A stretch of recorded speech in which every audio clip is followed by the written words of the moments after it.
very happy to, as we continue, introduce friend of the show, friend of myself, Lee Camp. He's a comedian, he's an activist, he's the host of Redacted Tonight, which is a fantastic television show. I was just looking around, I forgot to bring it. Bullet Points and Punchlines, his most recent book, great book. I love to hold it up anytime I talk to Lee.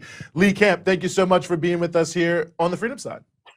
Hey guys, how you doing? It's an exciting time to be alive, isn't it? It certainly is. It certainly is. You know, Lee, I have to ask you. Hang on. I have to say it. There's someone who's not alive. Yeah, that's true. And that's why it's more exciting for the rest of us. Right. I had to say that. I had to add that to clear joke because everything. The best take on it was my former employer, The Onion. Did you see theirs? It said, "Weapon of mass destruction found dead at 88." That is good. The Onion does not miss, I have to say. That is fantastic. I mean, I have to say about Donald Rumsfeld, and I'm sorry if my audio, guys, I am in Iraq after all, which Donald Rumsfeld played a big role in the reason why my audio probably sucks from Iraq. That is the most harm. That is the most harm he did with his career. Your audio. The least this guy did. I was actually speaking to an Iraqi friend before I came to do the live show, and I was asking him, what's your take on Donald Rumsfeld dying? And he's like, I think he called him like, a devil or something. But it's interesting. Most of Iraqis are like teens and don't even know Donald Trump is. This particular guy definitely knew who he was because he was actually covering the war back in the 2000s, like when the U.S. invaded, and Donald Rumsfeld tried to he named him. He tried him responsible for a U.S. member of 17 Iraqi Shia of the resistance organizations here. And anyways, he was just telling me his story of Donald Rumsfeld defending a massacre of Iraqis. That's how he remembers him. But this place is a disaster. He also held Donald Rumsfeld responsible for the fact that there's so much corruption in Iraq. Donald Rumsfeld played a huge role in helping lay out the framework for the Iraqi government that took over, which was literally just giving people power and then handing them Pentagon contracts. And many of those people stayed in power, and they destroyed every public service imaginable in this country that actually functioned quite well before the U.S. came in and brought democracy. So anyways, people here definitely, they were very touched by Donald Rumsfeld's life. That's one way to put it. Yeah. I mean, in the worst possible way. I mean, it's always, I don't know, these moments when these war criminals die, Lee, I'm always, especially with someone like Rumsfeld with Iraq, obviously I was happy. I mean, let me just put that out there. It could never be too early for him. But I couldn't help but think of the juxtaposition when I was reading the little statement from his family or whatever about how he was, died peacefully with his family around him in New Mexico. And then think that Julian Assange is in Belmarsh prison right now. They're attempting to kill him more or less. And he was the one who revealed a lot of the crimes in Iraq and certainly blew it wide open in 2010 with the collateral murder video. And here he is in maximum security prison with terrible conditions, middle of a pandemic. And on the other hand, this war criminal who, I'm certainly not shedding any tears for him, but gets to die in peace with his family. Surrounded by his family, yeah. Yeah, and if you see the way the mainstream media has covered it, they probably think they're giving it nuance and think they're covering it correctly by, adding into the report that Iraq didn't go well or that weapons of mass destruction were not found. But they're still largely holding him up as an example of these great leaders. The New York Times used word like served with distinction, had the distinction of being defense secretary twice, and so they're still largely fawning on him and his quote unquote success at destroying so many lives, killing millions of people. I mean, they would never use, the mainstream media would never use words like sociopath or war criminal. In fact, my other employer, former employer, the Huffington Post, back when I was a humor columnist there, around 2010 maybe, 2008 to 2010. The day I stopped working there was the first time they ever tried to censor me. They told me they couldn't publish my column, and I said, "Is it because I call Rumsfeld a war criminal?" And they said, "Yeah, that's not really our tone." And I said, "Well, then this isn't the place for me, because that is what he was. That is what he absolutely was." You know. I mean, it's funny you mentioned. It's funny. Go ahead. But it's funny Lee's mentioning how they won't even call him a sociopath. I came across this Nicholas Crystal 2002 this morning when I was going back and reading coverage of Iraq, and in it he openly calls Saddam Hussein a demon. Like, he actually used the word demon in a New York Times article, like, which is such a cartoonish word to use, but it's just so interesting when you juxtapose it to the way we describe the people that we're told are the biggest enemies and the biggest bad people in the world. Meanwhile, Trump killed way more people than Saddam Hussein did. I'm not trying to whitewash Saddam Hussein, but way more people died because of Donald Rumsfeld. Yeah. It's, I always wonder, like, who to really. Go ahead, please. One last thing. A lot of people died while he was not defense secretary, while he was CEO of a pharmaceutical giant. The number of people that die because they can't afford those pharmaceuticals. So, he did killing in a lot of different ways. He was a renaissance. Very diverse portfolio. My mind was blown when I heard he was the CEO of Gilead Sciences. I mean, the nature of the revolving door in Washington political culture is unbelievable in and of itself. And I mean, you always wonder who to hold the most complicit. I mean, I know you've seen this, Lee. I know everyone has been talking about it. I guess I didn't remember this from 2002, that Donald Rumsfeld was named among the sexiest Americans by People magazine in 2002. And it just, I mean, okay, maybe People magazine isn't the media or whatever, but just the role of these massive corporate media organizations in creating the mythos around these people that I think makes it so much, the humanization around them that really plays such a huge role in their ability to lie in Iraq. I mean, obviously everyone is against the Iraq war now, even the people who were for it. But in 2002, I think we all remember, it took something to stand up. And of course, if the guy who is leading the lies, well, he's one of the sexiest Americans, how bad can he be? I mean, it does play a role, it seems, in really greasing the wheels for the ability of these people to pull the wool over folks' eyes. Yeah, and they also, celebrated him when he came back as defense secretary because he was a CEO. It was like, thank goodness we're going to have this successful businessman running the Pentagon. And they did all those articles about how he's going to run the Pentagon like a company and how it's going to be so much better.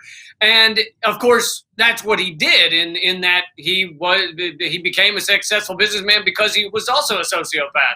And so he looked after profit and after the profit of the American empire at every turn. There was no consideration for life, no consideration for environment, no consideration for the world as a whole. It was all about how do we suck the most profit out of people and places. And, that's what he did at the Pentagon. So, they celebrated, we got a CEO running the Pentagon. Well, that's exactly what he did. It was profit over all else. Who cares? It doesn't matter who gets run over in the process. These lower thirds, man. Well, these lower thirds are, I'm sorry, I got to shout out to Juan. I'm loving these lower thirds. But, go ahead, Lee, speaking of someone who died this week and who doesn't suck, else, probably all of our hearts, in many ways, passed away earlier than Donald Rumsfeld, and that is Michael, the former senator who ran in the recent presidential election. And there's a clip we wanted to show of Mike Gravel speaking to the faces of sociopaths who were running for president. I'm sure you've seen this clip, but I think I should see it, and then maybe we can get Lee's reaction.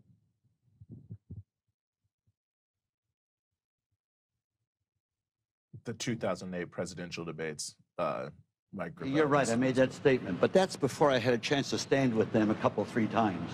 It's like going into the Senate. You know, the first time you get there, you're all excited. My God, how did I ever get here? Then about 6 months later, you say, how the hell did the rest of them get here? And I got to tell you, after standing up with them, some of these people frighten me. They frighten me. When you have mainline candidates that turn around and say that there's nothing off the table with respect to Iran, that's code for using nukes, nuclear devices. I got to tell you, I'm President of the United States. There will be no preemptive wars with nuclear devices. To my mind, it's immoral, and it's been immoral for the last 50 years as part of American foreign policy. Let's use a little moderator discretion here. Senator Gravel, that's a weighty charge. Who on this stage exactly tonight worries you so much? Well, I would say the top-tier ones. The top-tier ones. They've made statements. Oh, Joe, I'll include you too. You have a certain arrogance. You want to tell the Iraqis how to run their country. I got to tell you, we should just plain get out. Just plain get out. It's their country. They're asking us to leave, and we insist on staying there. And why not get out? What harm is it going to do? Oh, you hear the statement, well, my God, the soldiers will have died in vain. The entire deaths of Vietnam died in vain. And they're dying in vain right this very second. You know what's worse than a soldier dying in vain is more soldiers dying in vain. That's what's... Yeah.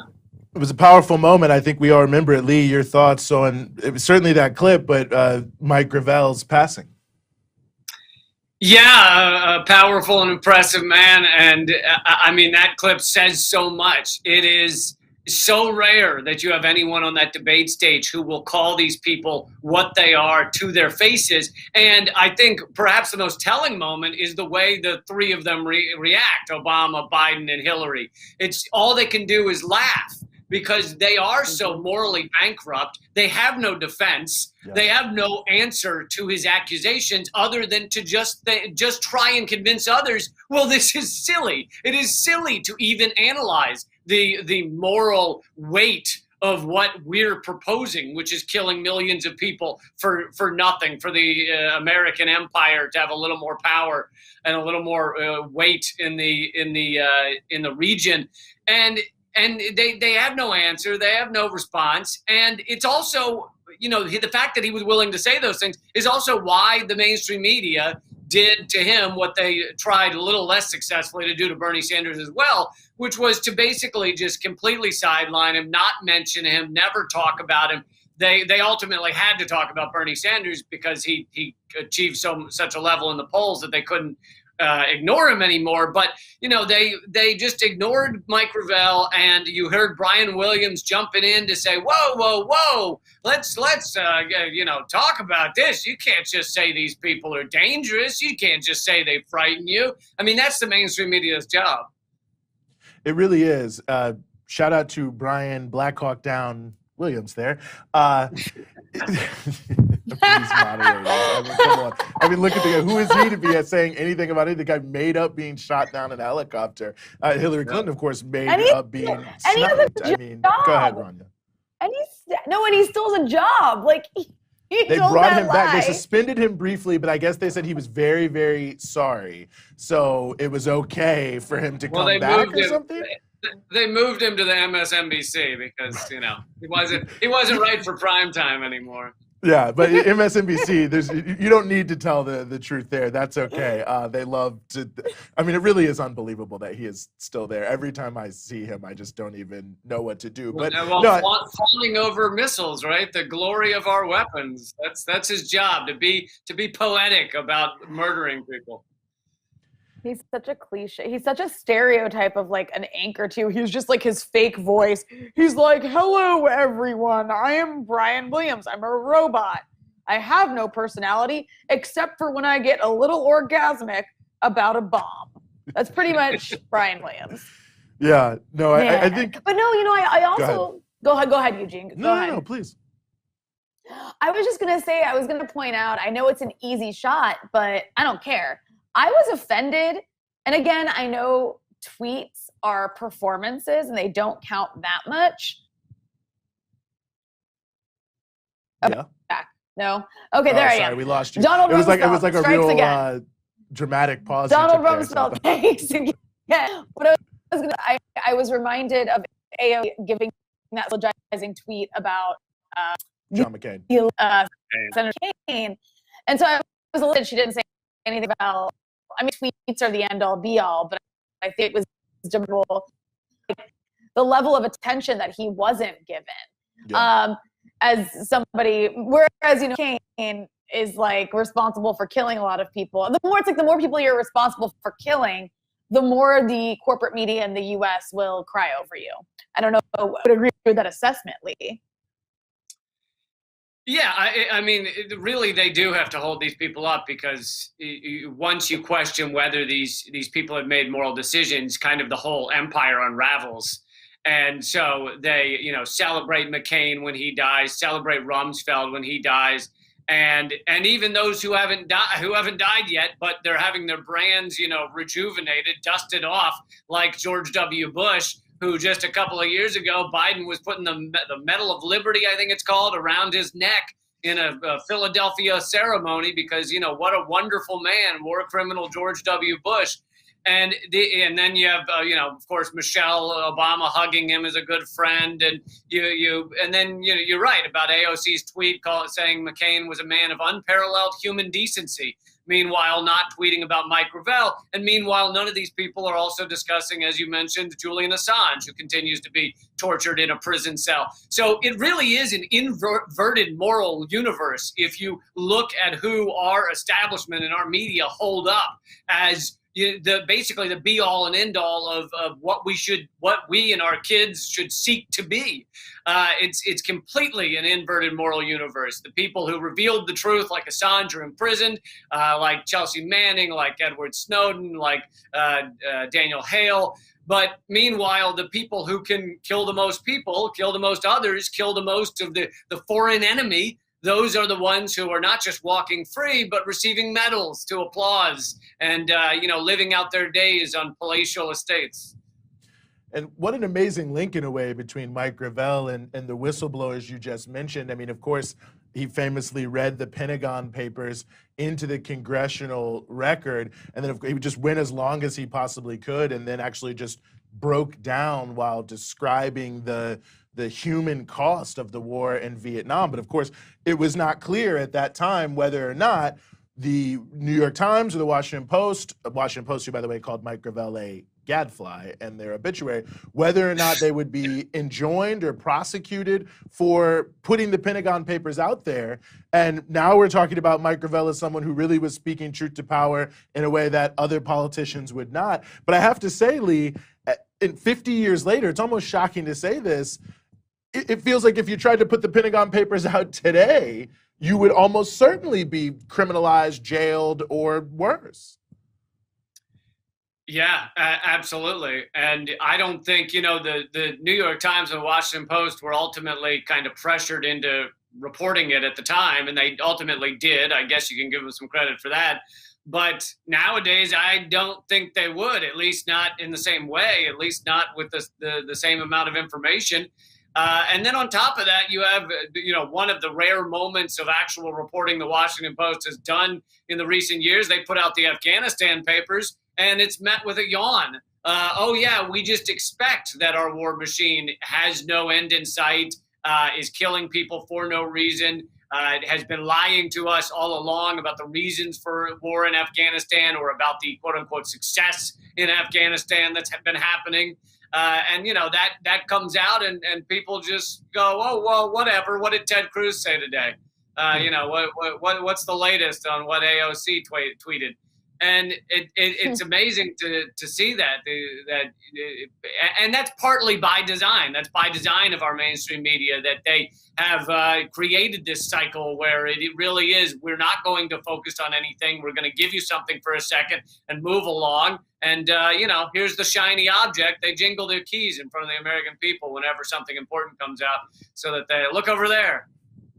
Yeah, I mean, the whole phenomenon of embedded reporters in the Iraq War, which the military itself was saying, well, we had to learn from Vietnam, where we let the reporters actually go look at things. So now we have to make sure that it's 100% controlled, right, that there's nothing that slips out of the narrative framing or whatever it may be, but that, you know, whatever, we can control the narrative. But I think you're right, it is by design, and it's all in so many ways, I think, to try to make people the opposite of sort of informed consumers of media. I mean, I was thinking about that the other day, about how Rachel Maddow wrote that book where she was criticizing wars or whatever in a very tepid way. And then I think in the however many years it's been since that book has been made, has made like 0 anti-war comments on any issue anywhere around the world. And it just, you feel like you're through the looking glass. But she cried. sometimes. She cried. She cried on The book- presidency a couple times. The book was called like Drift, about our, you know, mission creep and everything. And it was like 2012, it's not even that long ago. And now she's trying to create wars, you know, she's trying to get us to bomb Russia or bomb Syria. It's an amazing shift of an individual, but I guess that's how this system works. That's how the mainstream media captures someone. Now, I'm not going to say the book was, you know, the most amazing thing that's ever been put out, but it is interesting to see a person be so thoroughly captured. And just one other note on that same kind of subject is, when the media wants to have people keep paying attention to something, they can come up with a drip, drip, drip of stories to get them to focus on it, like Russiagate, which, despite the fact that it's all fallen apart, we saw a drip, drip, drip across 4 years of nonsense, of utter crap. But just story after story after, keep paying attention to this non-event that we've created. And yet they could be covering Assange for the past 10 years. But instead, you get one story, you got one story on the Afghanistan papers, and that's enough for them to claim they covered it and move on. Whereas instead, when they want you to pay attention to a ridiculous faux story, they will cover it every day. Well, Lee, I really appreciate you joining us here on the show. I hope everybody who's watching checks out Redacted Tonight. Definitely pick up a copy of Bullet Points and Punchlines. Follow @LeeCamp on Twitter. Lee Camp, as always, man, great having you here with us here on the Freedom Side. Thanks, Eugene. Ron, you keep fighting. Don't stop. Right on. Thanks, man.